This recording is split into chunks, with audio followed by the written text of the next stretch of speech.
Milhões de pessoas estão vivendo cansadas emocionalmente, fisicamente, mentalmente. Estamos vivendo numa sociedade moderna que está causando muitos problemas de ansiedade, depressão, muitos problemas emocionais. As pessoas sentem um vazio, por mais que elas tenham muitas coisas, elas sentem um vazio, não conseguem lidar com as suas emoções. E para falar hoje um pouco como lidar com as emoções, para a gente construir uma saúde integral, estamos aqui com o Sérgio Zulia.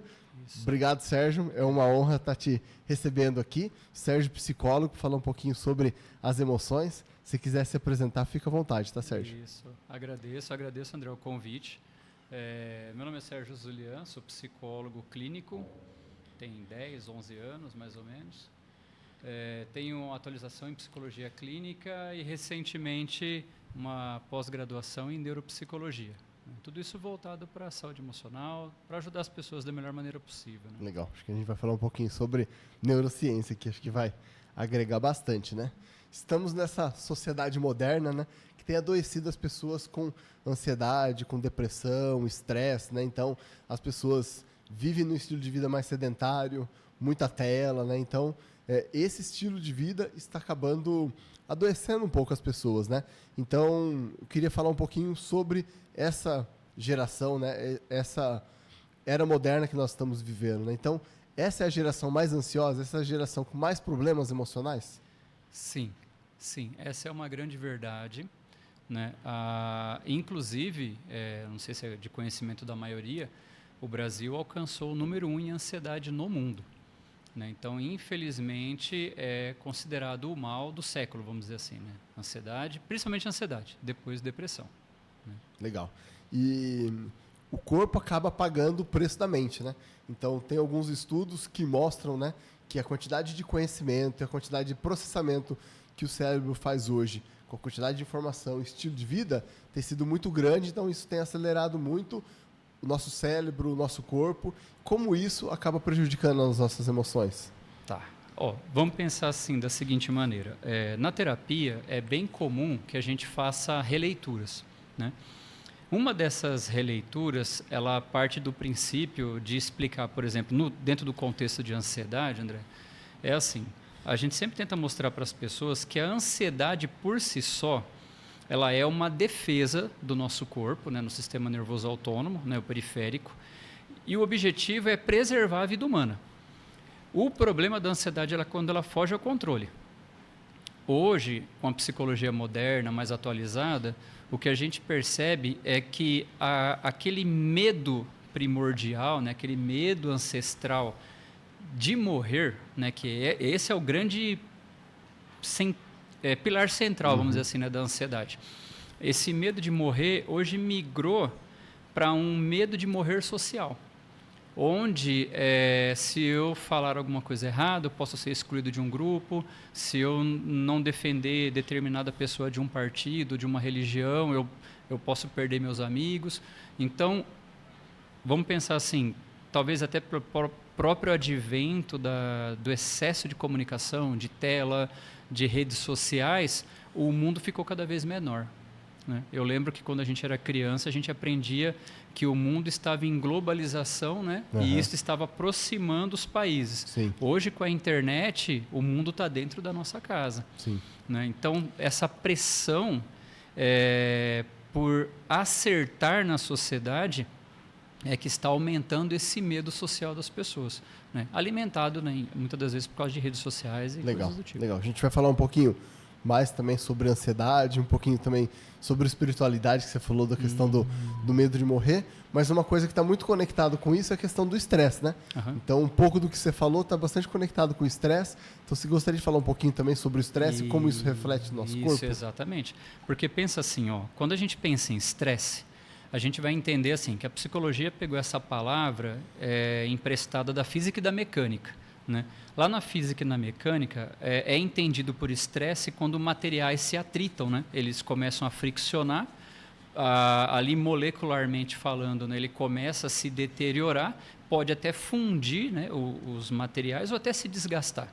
Quando a gente pensa em psicologia, o desgaste que existe entre um ser humano e outro não está muito ali relacionado, como, por exemplo, a gente acabou de ter o carnaval, um lugar cheio de gente, pessoas se esbarrando. Isso irrita também, mas não é esse o ponto. A ideia do estresse na psicologia é um estresse de pensamento, é um estresse de ideia. Eu querer uma coisa e você não pode, você quer alguma coisa nesse momento, mas nesse momento eu não consigo. Então, como até comentei, né, com o advento, né, das redes sociais, o mundo ficou pequeno, logo as pessoas estão se atritando no campo das ideias. E isso aumenta o estresse emocional das pessoas. Legal. É muito fácil hoje você opinar, né? Seja no Twitter, seja nas redes sociais. Então, é muito fácil você expor a sua opinião, expor algumas coisas, mas você não precisa se expor, né? Você expõe ali, mas você não se expõe. Você não está fisicamente tendo que lidar emocionalmente com a pessoa naquilo que você está falando, né? Então, acho interessante esse atrito dessa quantidade de informação de como a pessoa lidar, né? Exato. Falando também de emoções, então às vezes a pessoa tem emoções reprimidas, não consegue lidar, fica ali silenciosa, né, com essas emoções, esses problemas emocionais. Então, às vezes a pessoa não entende que ela tem que lidar com as emoções, que ela tem que saber trabalhar com essas emoções, né? Qual que é o problema que a pessoa pode ter quando ela ignora suas emoções e ela reprime essas emoções? Isso é muito importante, porque assim, quando a gente pensa em emoção humana, o que a gente tem que entender? Aqui a gente até pega um pouco emprestado a informação ali na neuropsicologia. O que acontece é assim, quando o nosso cérebro processa o mundo ao redor, ele vai trazer para nós, vamos dizer assim, uma construção daquela ideia, né? Então, por exemplo, nós estamos aqui nessa sala, nossos olhos alcançam, né, todo o estúdio, eu, você, ouvido está ouvindo, e a gente vai processar toda essa informação. Automaticamente, junto com a informação visual, o nosso cérebro também nos entrega um sentimento, né? Então, a gente, por exemplo, dentro de um contexto de terapia, a gente até orienta os pacientes a reconhecerem as suas emoções. Então, por exemplo, quando a gente se frustra com alguma coisa, então é natural sentir tristeza, né? Neurologicamente falando, vai ter uma queda de dopamina, serotonina, né? Se acontece alguma coisa legal, provavelmente eu vou ganhar uma dopamina, uma endorfina, uma ocitocina, né? Então a gente vai entender assim que não existe hormônio do mal, hormônio de sentimentos ruins. O que existe é um aumento de hormônios bons, uma diminuição de hormônios ruins. E aí onde entra na pergunta que você fez. Então, por exemplo, quando a gente fala de reprimir sentimentos, significa que aquele ambiente que a pessoa vive, seja uma discussão social, seja algum projeto de vida que ela estava tentando e não alcançou, ela se entristece. Então, ela prende aquilo dentro dela, né? Aquele sentimento não encontrou uma vazão, não encontrou um lugar para sair, ficou preso dentro dela. O que a psicologia vai dizer é que, provavelmente, essa pessoa vai desenvolver uma psicossomática, ou seja, psique, né? Soma corpo, psique mente, a mente vai criar uma enfermidade naquele corpo. E é decorrente daquele sentimento que ficou preso ali.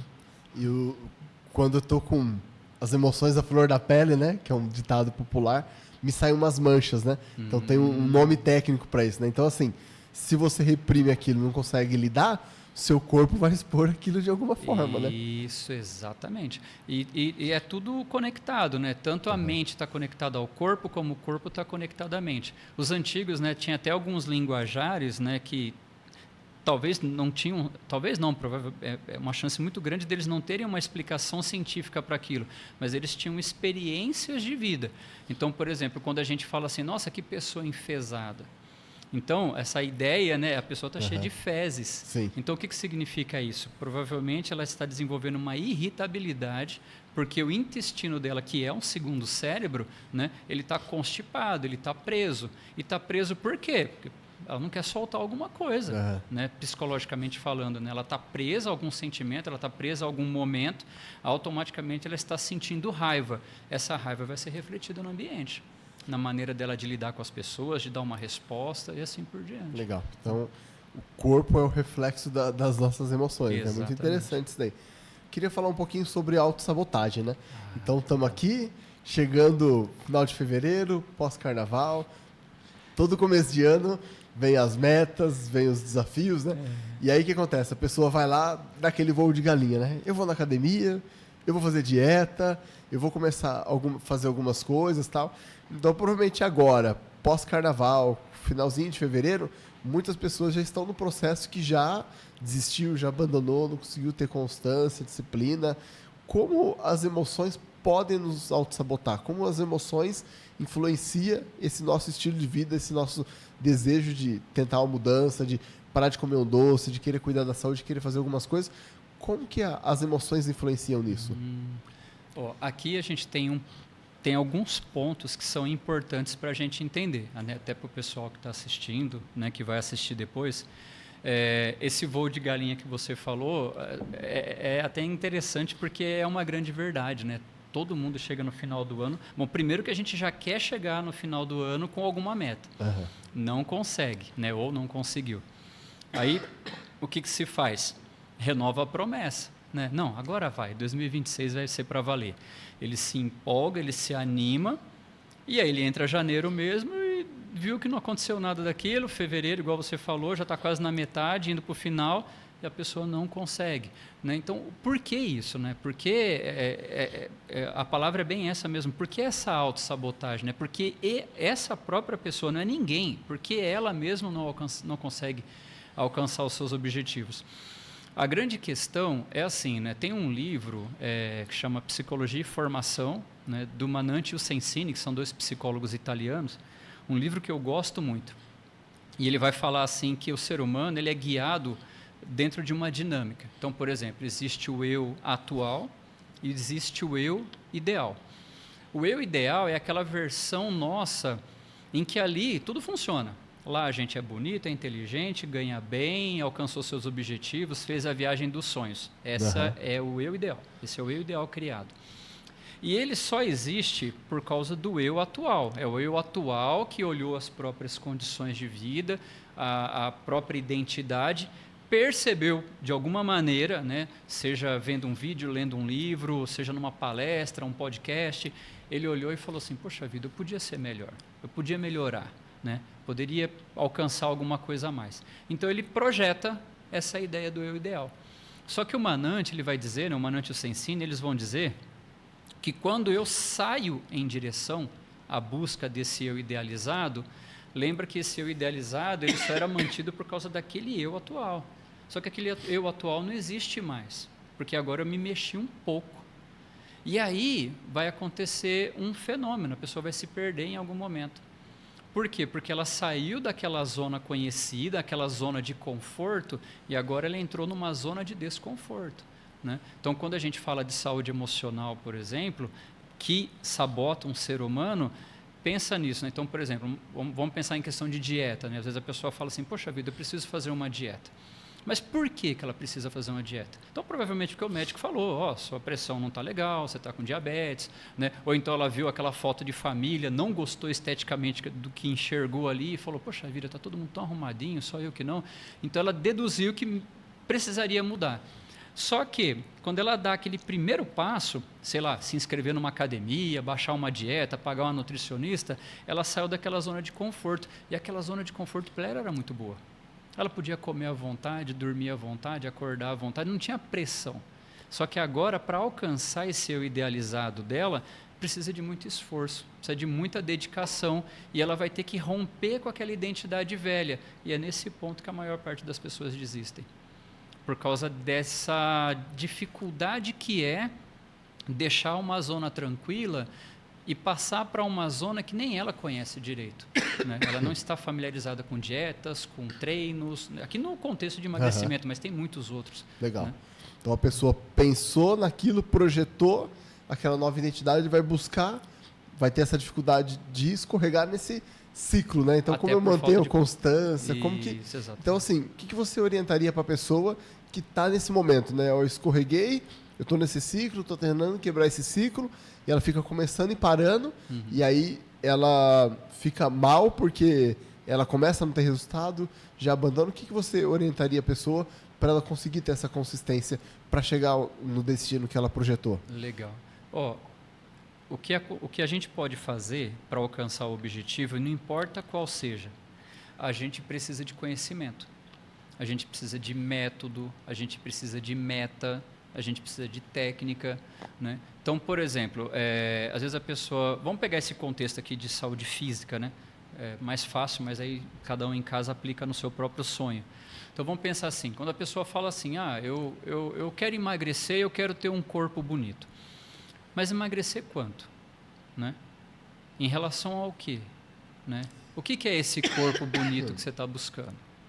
Né? Quantas calorias tem 1 quilo de gordura? Né? Quantas calorias tem o seu prato de comida?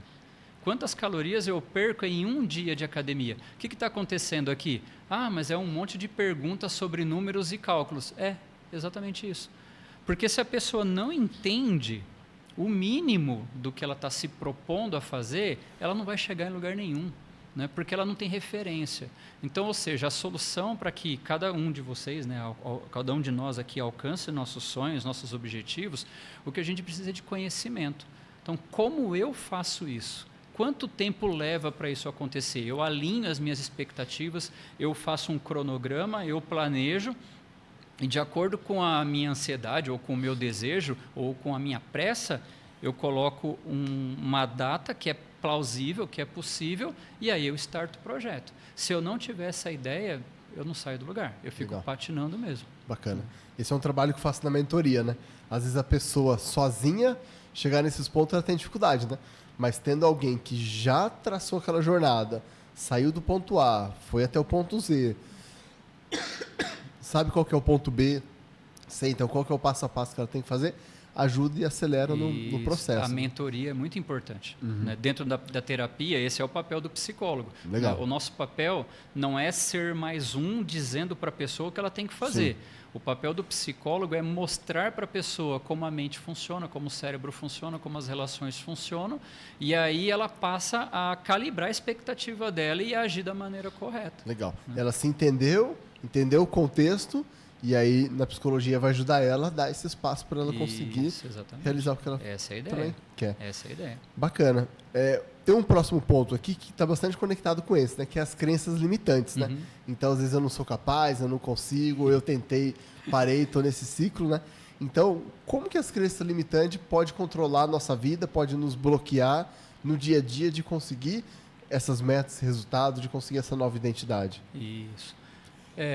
A crença limitante, vamos pensar assim, para algumas pessoas, quando a gente fala alguns termos, né, da psicologia, parece até fácil, simples, óbvio, dependendo até do grau de instrução que a pessoa tem, mas tem pessoa que nunca ouviu falar. Né? Então, o que é uma crença limitante? Uma crença limitante é um jeito que você tem de pensar que você nem sequer se deu conta ainda, você nem percebeu que você tem esse jeito de pensar. Muitas das vezes é até inconsciente, a pessoa não percebe. Então, vou dar um exemplo aqui. Às vezes a pessoa está lá trabalhando na empresa e descobre que vai ter uma vaga, e essa vaga é legal, quase liberando uma supervisão, alguma coisa do tipo, e ela vai ganhar bem. Porém, né, ela vai ter que passar por um processo seletivo e vai ter que disputar aquela vaga com algumas pessoas. Aí, de repente, ela fala assim, não, deixa. Aí alguém fala assim, tá, mas por quê? Não, aqui tá bom. Ela não entendeu ainda, né, que ela tem uma crença limitante. Né? Então, o que seria uma crença limitante disso aqui? Vai que eu vou e eu não consigo. Aí vão me chamar de burro, vão falar que eu sou incompetente, eu vou passar vergonha. Então, ou seja, a mente daquela pessoa ela é estruturada com várias crenças limitantes. Dessas crenças limitantes ficam saindo esses pequenos pensamentinhos automáticos. Né? E quando ela menos percebe, ela não fez. A vaga passou, o colega passou, conseguiu, está ganhando bem, está numa vaga melhor e assim por diante. Então, essa ideia de crença limitante é um jeito de pensar que provavelmente veio da formação da infância dessa pessoa. Legal. Né? Aproveitando a infância, né? Essa formação, às vezes, a gente passa por muito traumas, né? Então, a gente estava até conversando no atendimento sobre rejeição, né? Então, eu estava trazendo pontos de rejeição, de como eu me lido, né? Qual é o meu comportamento em cima da rejeição. Então, como esses traumas emocionais podem ser a raiz de algumas coisas que a gente tem um comportamento hoje como adulto, baseado em algumas coisas que a gente viveu lá quando criança. Sim. Na psicologia, a gente vai entender assim.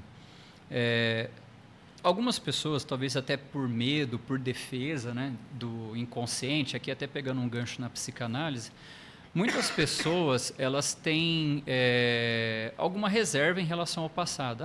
Para que falar do passado? Falar do passado não resolve.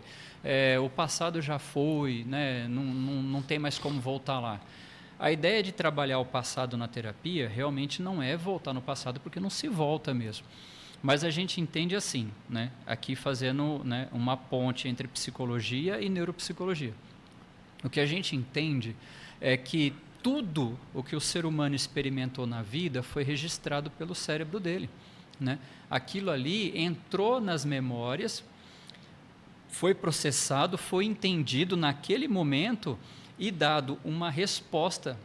Então, ou seja, uma criança de 1 ano, 2 anos, passou por situações que hoje ela não lembra mais. Hoje a gente aqui na fase adulta, 40, 30 e poucos anos, a gente não lembra mais, mas nós passamos.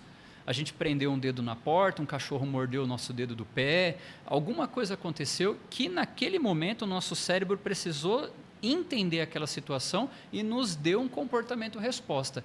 Esse comportamento-respostas nos levou a uma direção. Direção essa que foi chamando um novo comportamento e uma nova resposta, um novo comportamento e uma nova resposta. Hoje a gente está aqui há 30, 40 anos falando assim, eu sou assim. Mas na verdade eu não sou assim.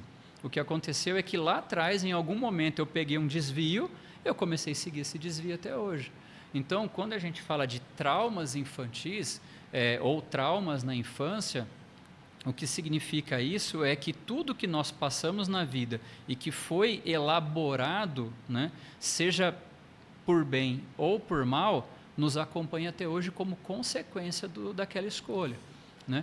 Uma curiosidade que geralmente eu trago para o pessoal lá na terapia é que é assim, né? Quando Freud ele vai descrever a palavra trauma ali no alemão, né, que ele era da Áustria, a palavra trauma, quando ela vem para a língua portuguesa, ela significa registro, marca, né? É que a gente associou trauma a coisa ruim, né? Mas de certa maneira é um registro. Então a gente vai perceber assim que o nosso cérebro ele não fica registrando muito coisas boas, porque coisa boa é coisa boa, não tem problema nenhum. E lembra, né? Voltando na nosso primeiro tópico que é a ansiedade.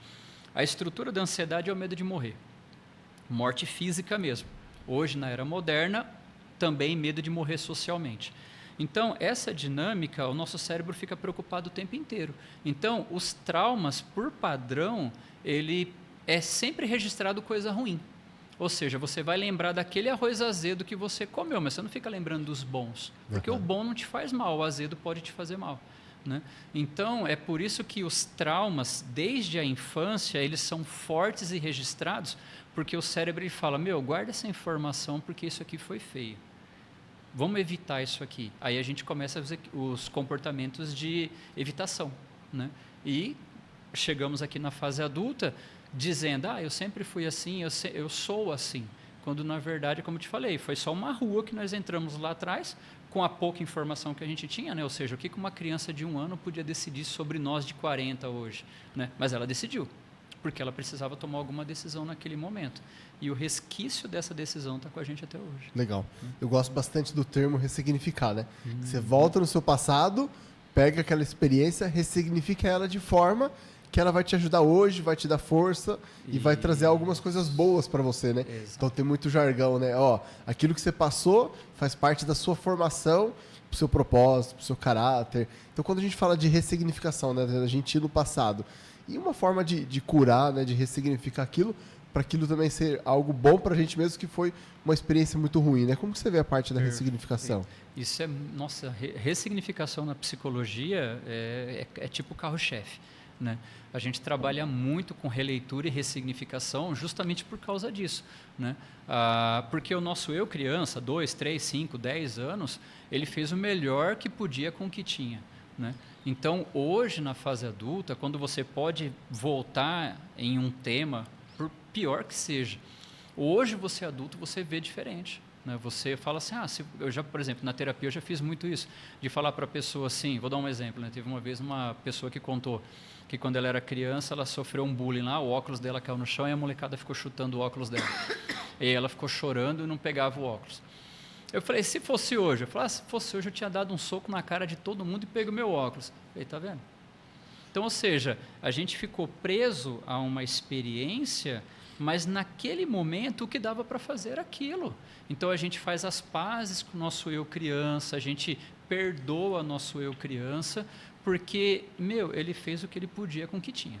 Né? Então, quando você ressignifica, né, você olha e fala assim, se fosse hoje eu teria feito diferente. Se fosse hoje eu não passaria por isso, ou passaria, teria feito diferente. Né? Então, isso tudo traz um alívio, né? Porque o cérebro ele ficou com aquela última informação, guardou numa gaveta, aquilo lá nunca mais foi mexido. Quando você pega, olha e fala, não, poxa vida, né? Olha, chorei durante 20 anos, mas nossa, isso aqui, nada a ver. Né? Então, ou seja, aquilo enfraquece, porque o teu cérebro voltou no tema, ressignificou, ou seja, com uma nova leitura, ele deu uma possível solução para aquilo. É óbvio que a gente não volta lá atrás para desfazer, só que o que a gente faz? A ideia é que a gente, a partir de hoje, tome decisões melhores em cima daquilo. Né? Enquanto você estava falando, eu até lembrei de uma frase que o pessoal fala bastante, né? Que mar calmo não faz bom marinheiro. Né?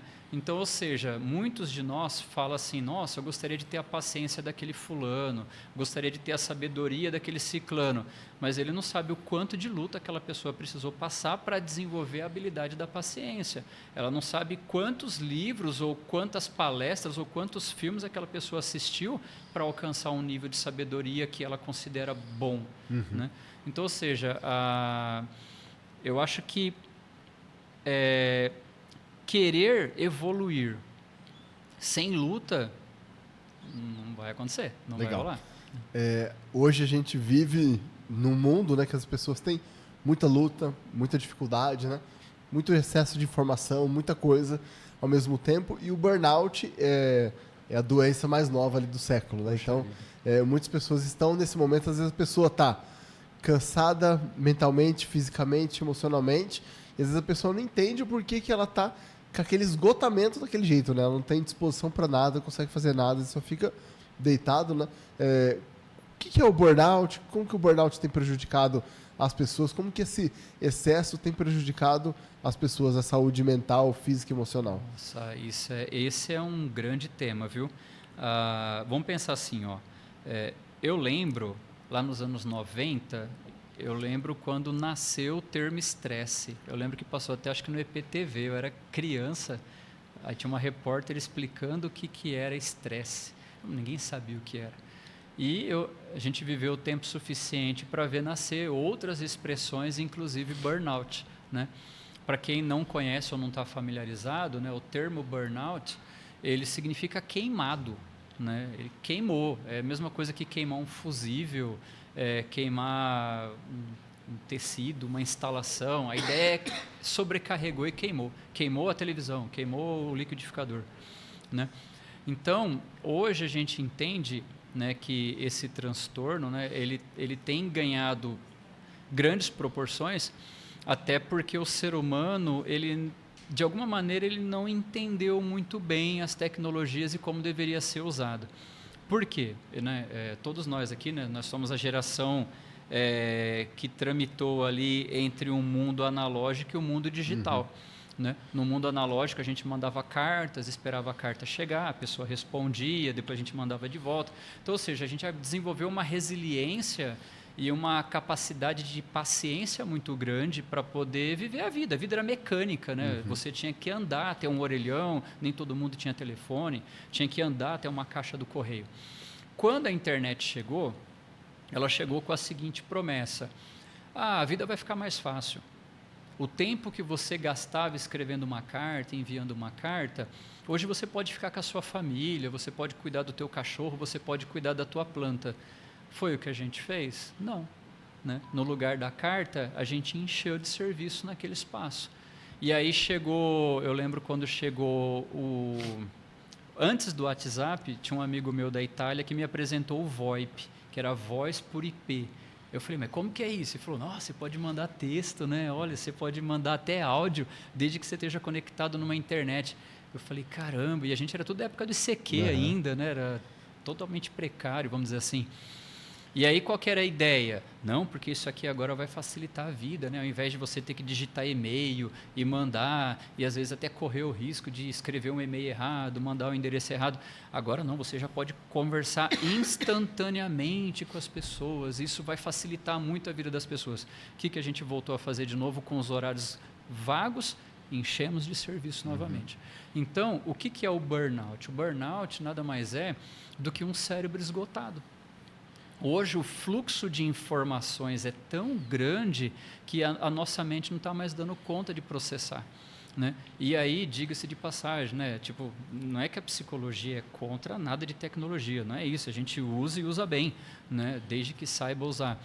Mas que nem, por exemplo, TikTok, vídeos curtos, seja do Instagram, seja do YouTube, você fica ali passando o seu dedinho para frente, a cada 1 minuto recebendo uma informação inútil, que não vai te servir para nada. Mas lembra, né, do tempo que nós estamos conversando aqui nessa mesa, o que a gente tem que entender? O cérebro, ele processa tudo o tempo inteiro, ele não para de processar. Porque isso é vida, né? A consciência do ser humano é o produto desse processamento. Agora você fica ali vendo vídeo de Instagram, vendo vídeo de YouTube, e o tempo passando, ele processando, de repente você não sabe nem por que você está com raiva, por que você está com ódio e está dando patada nas pessoas, e é por excesso de informação. Legal. Eu passei por isso em 2018, 2019, né? Então, no meio corporativo, metas muito agressivas, né? Hoje, a gente tem uma produtividade X vezes maior do que as últimas décadas, né? Poxa. Tem uma eficiência X vezes maior. Mas é o que você falou, né? A meta está aberta, se bater a meta você dobra, então fica naquele, você sempre quer mais, muito mais, e isso seja na rede social, seja com a família, seja com as coisas, né? Então assim, hoje, pra gente às vezes, eu vou fazer uma viagem, cara, você pega um carro ali, vai horas, né? Às vezes dias, né? Agora você pega um avião em 40 minutos, dependendo, vamos falar assim, você vai atravessar o país, é 4, 5 horas, né? Você faz uma viagem muito longa, né? Então, assim, hoje a gente tem essas facilidades, só que você falou, né? A gente incluiu muito mais coisas no tempo que a gente tinha vago, né?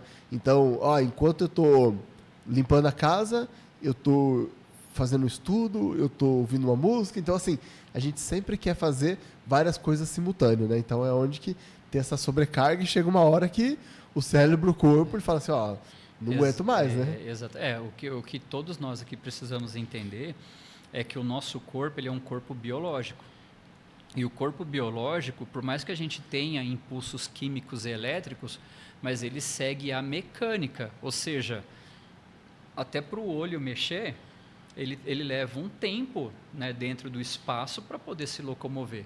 O que o ser humano está tentando disputar é com a internet, é com o mundo virtual, e o mundo virtual é do mundo da elétrica. O mundo da elétrica é a velocidade da luz. A gente nunca vai chegar nesse nível. Só que a gente está tentando, né? E fica tentando dobrar a aposta cada vez mais. Sim. E aí a gente vai se desgastando no meio do caminho, porque é impossível, é uma meta que a gente não vai conseguir. Legal. A gente falou de muitos pontos, né? É lógico que não com muita profundidade, mas pelo menos a gente conseguiu entrar na base de todos os pontos. Então eu queria entrar agora em alguns pontos um pouco ali mais práticos de algumas coisas que a pessoa pode fazer, dado que ela teve consciência de alguma coisa, né? Então eu queria falar um pouco ali sobre o amor, né? Sobre as emoções, né? A questão hormonal, né? Então, como que o amor é um sentimento, né? Como que a neuroquímica, essa parte hormonal pode nos ajudar ao nosso benefício para a gente conseguir ser curado, para a gente conseguir vencer algumas coisas através do amor, né? Sim. Olha, quando a gente cruza essa informação, né, sobre amor, sentimento, empatia, a gente vai pegar aqui, por exemplo, né, tanto conhecimento da psicologia, neuropsicologia, e aí a gente vai, por exemplo, para dentro da fé, a gente vai encontrar, por exemplo, a Bíblia, ela traz muito desses ensinamentos, né? Por exemplo, quando Cristo ele chega na Terra e ele encontra um monte de pessoas ali sedentas, né, por conhecimento, ele encontra pessoas que tinham conhecimento demais, né, que eram os fariseus, pessoas que eram doutores na lei, né, eles sabiam muito sobre o texto. E aí Jesus fala para eles assim, olha, eu vou resumir todos esses mandamentos de vocês em 2. ame a Deus e ame a teu próximo como a ti mesmo. Só isso. Quando a gente pensa em amor na psicologia, o que a gente está falando é de ocitocina, né? Então, é um hormônio, né, que está dentro do nosso cérebro, e quando esse hormônio ele trabalha no nosso corpo, ele alivia o estresse, ele alivia a ansiedade, ele tira o medo da pessoa, ele traz calma, o coração desacelera, né? Eu lembro, né, que uma vez eu até comentei com a minha esposa, né, um dia eu fui acordar ela, e ela estava dormindo, né? Aí eu encostei minha cabeça assim nela, né, para acordar ela, e o coração dela estava meio acelerado, estava e ficou calmo, né? Então, ou seja, o que aconteceu ali? A mente dela me sentiu, né? Meu esposo está aqui, né? O coração diminuiu os batimentos, ficou calmo, né?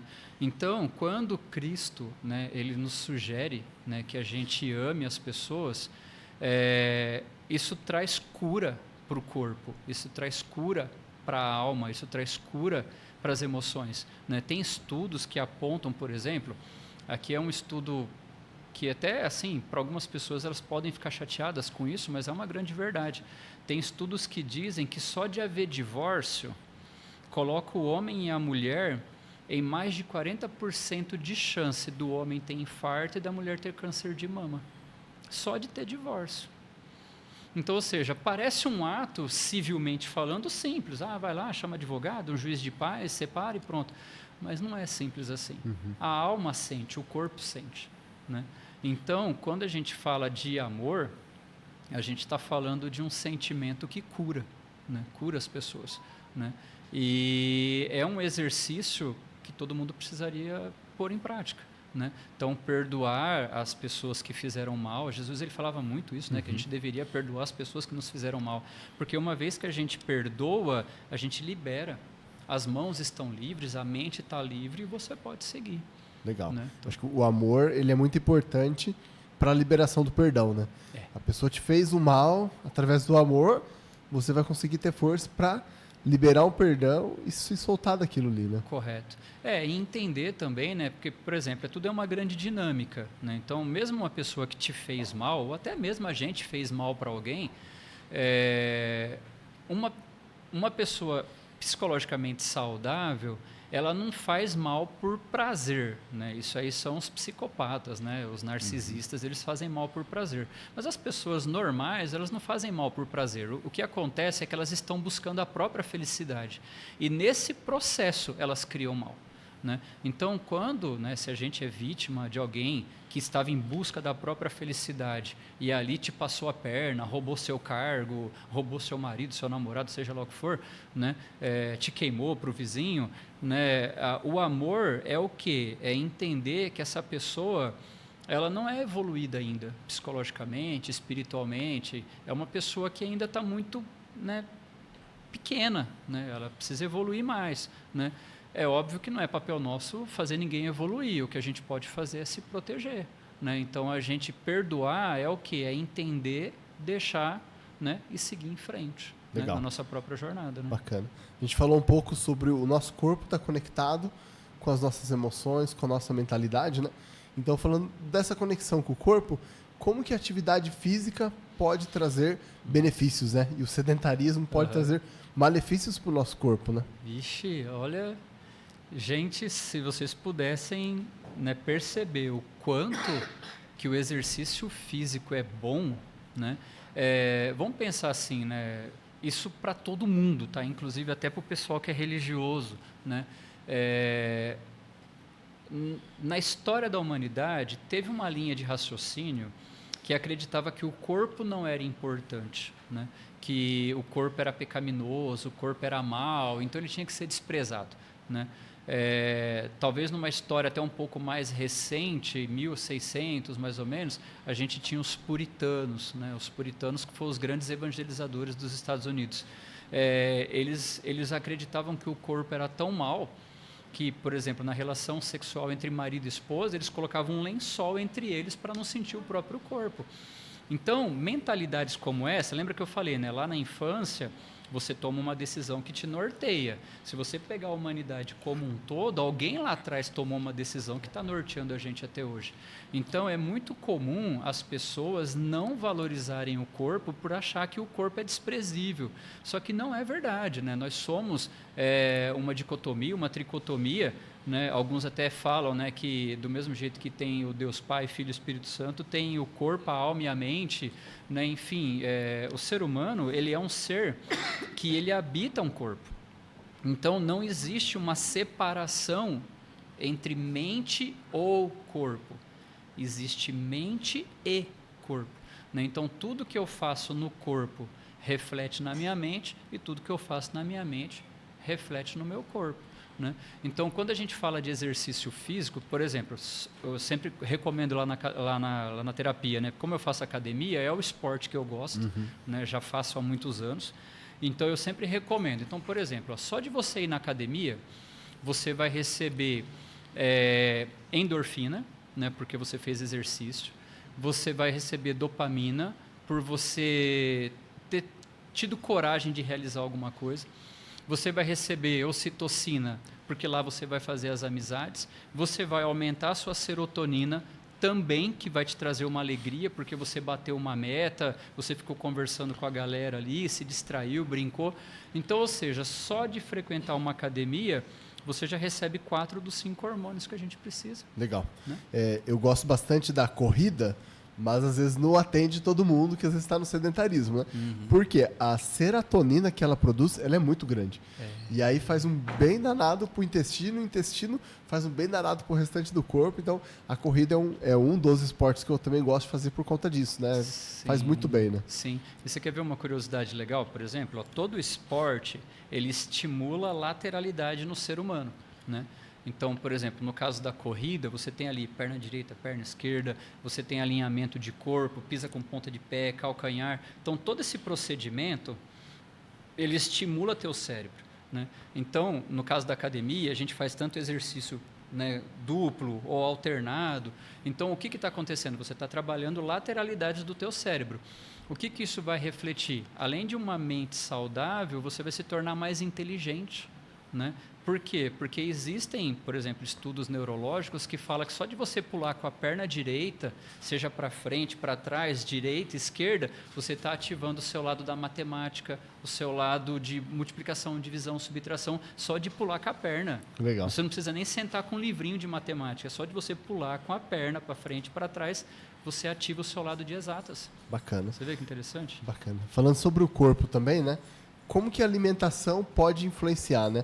Porque uma má alimentação vai prejudicar a gente em vários aspectos, né? Uma boa alimentação, a gente vai ter os macronutrientes necessários, vai ter as vitaminas que o corpo necessita, né? Automaticamente vai ter a questão dos hormônios bons, né? Então, como que é a alimentação com as emoções? Poxa vida, isso também, gente, é muito atrelado ali no contexto de terapia, né? É óbvio, né, que o psicólogo não vai ficar passando receita para ninguém, né, de como se alimentar.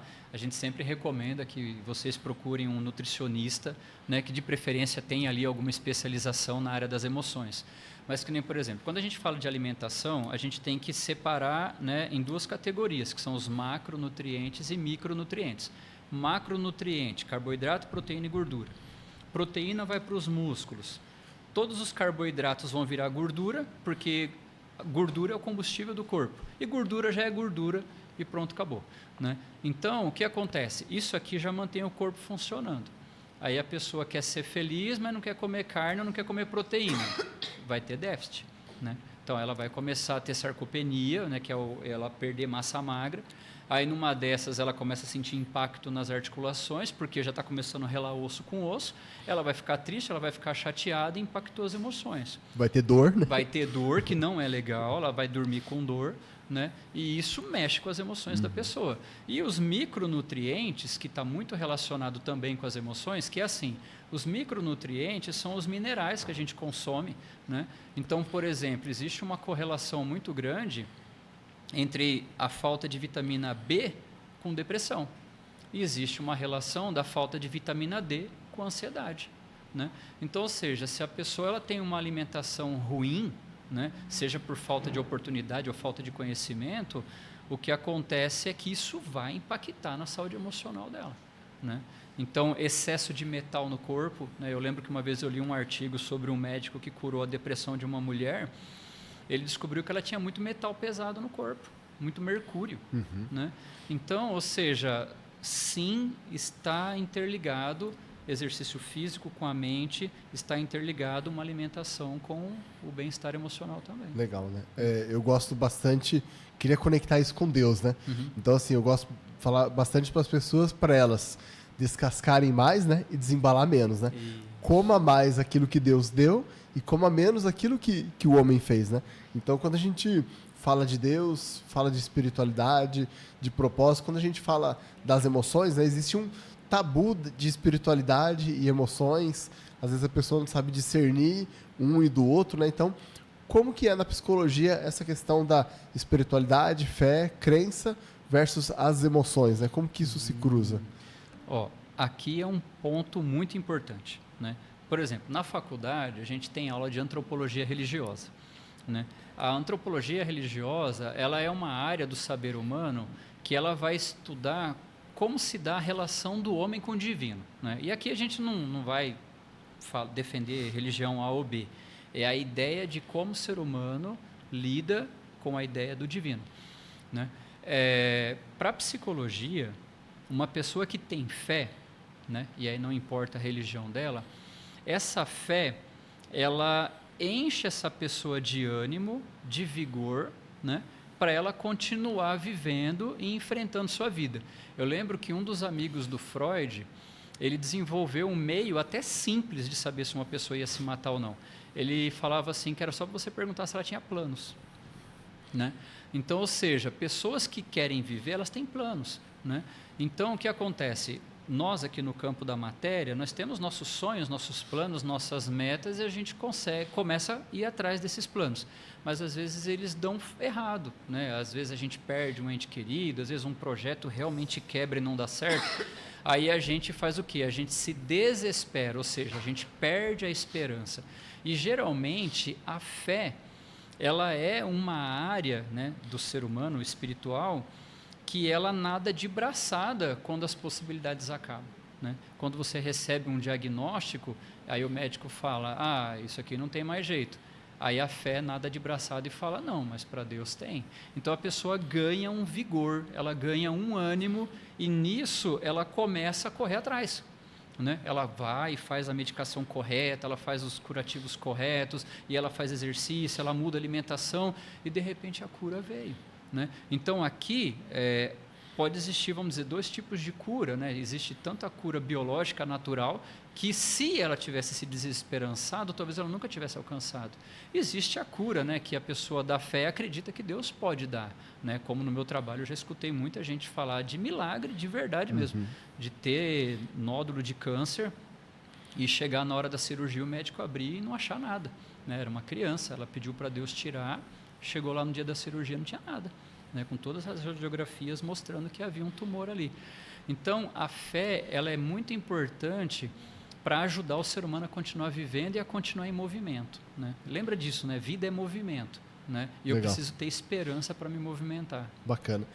Nesse movimento, uma coisa que eu vejo que é um motor muito forte é o propósito, né? A gente falou um pouquinho, eu estou visualizando uma identidade, estou querendo sair da zona de conforto, estou querendo fazer algumas coisas.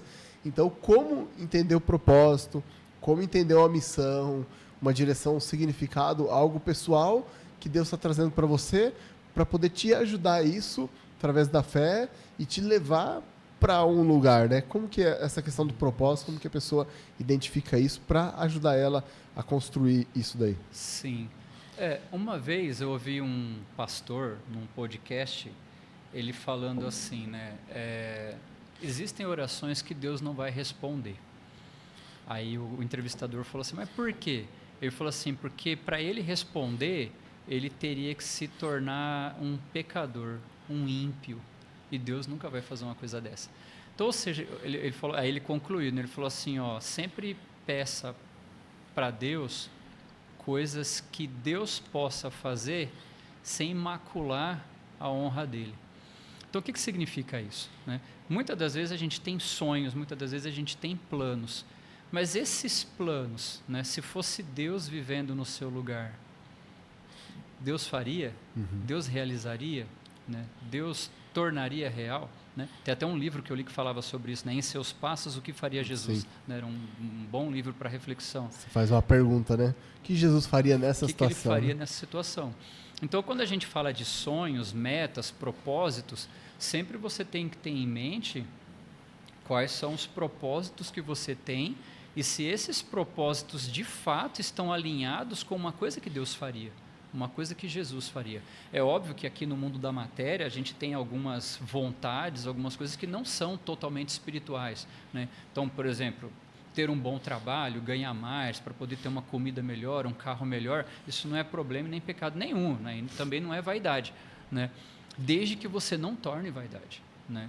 Então, ou seja, você ter planos e metas, né? Como eu citei lá no começo, né? O Manante o Sensini, né? Você ter o teu ideal, né? E correr atrás desse seu ideal não tem problema nenhum, mas desde que você entenda o que você tá buscando, né? Entenda que aquilo leva tempo, que aquilo precisa de conhecimento. Então, se você precisar estudar, você vai ter que estudar, né? Então, ou seja, ninguém se torna piloto de avião só porque gosta de avião, né? Porque passou a infância olhando para cima.